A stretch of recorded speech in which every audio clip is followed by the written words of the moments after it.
बात बताओ, पहले तो आप सीधे बैठो, पालथी लगाकर बिल्कुल सीधा।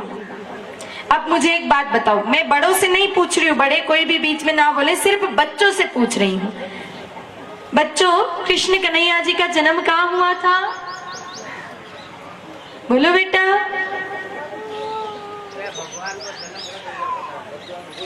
कहाँ हुआ था भगवान का जन्म?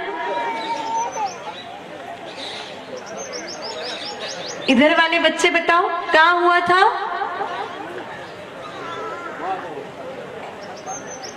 इनको पूछो भी सलमान खान का जन्म कहाँ हुआ था, इनको पता है। अब मेरे भाई बहनों, ये हंसने की बात नहीं है, ये डूब मरने की बात है। मतलब हमारा सनातन धर्म किस दिशा में जा रहा है, आप थोड़ा इस बात से कल्पना कर लीजिए कि हमारे बच्चों को ये तक नहीं पता है कि राम कृष्ण का जन्म कहाँ हुआ है। तो आप विचार कर सकते हो कि ये बच्चे हमारे धर्म को आगे बढ़ाएंगे? इनको सामान्य बातें नहीं पता है, और इसमें गलती इनकी 1% भी नहीं है, ये भी ध्यान से सुन लेना। क्योंकि आजकल पढ़ाई में तो राम कृष्ण का नाम लेना जैसे कोई आतंकवादी हमला कर दिया, इतना मेरे भाई बहनों पाप है। तो पढ़ाई में तो इनको कोई बताएगा नहीं कि राम कृष्ण का जन्म कहाँ हुआ। फिर कौन बताएगा?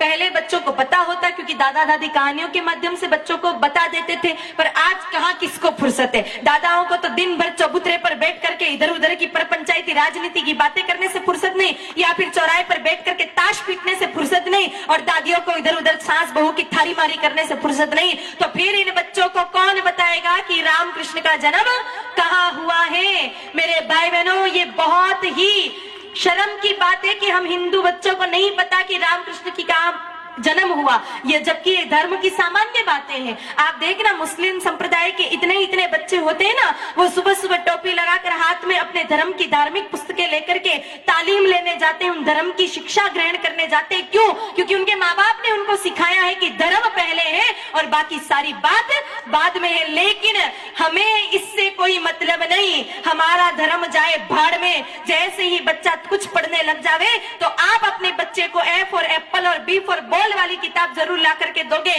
पर आज तक यहाँ सभा में बैठे किसी माता पिता ने अपने बेटे को रामचरितमानस जी नहीं पढ़ने के लिए दी होगी कि ले बेटा, तू पढ़ाई तो बहुत कर ही रहा है विद्यालय में ट्यूशन में जाकर के, लेकिन 10 मिनट रामचरितमानस की एक चौपाई भी पढ़ ले।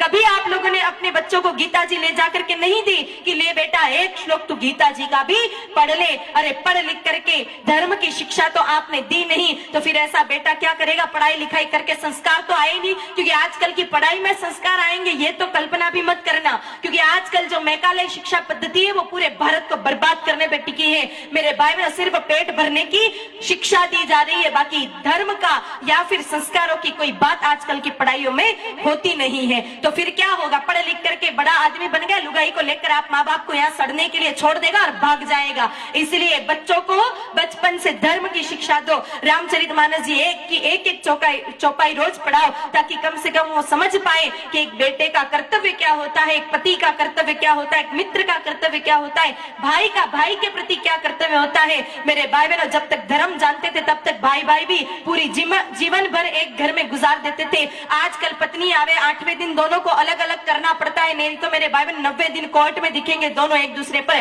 केस दायर करते। क्यों? क्योंकि हमने धर्म की 1% भी शिक्षा अपने बच्चों को नहीं दी। संभले जाओ, इस तरह से तो धर्म पूरा मेरे भाई बहनों तार तार हो जाएगा। अपने बच्चों को कुछ न कुछ शिक्षा धार्मिक भी दिया करो, ताकि ये बच्चे संस्कारी बन सके।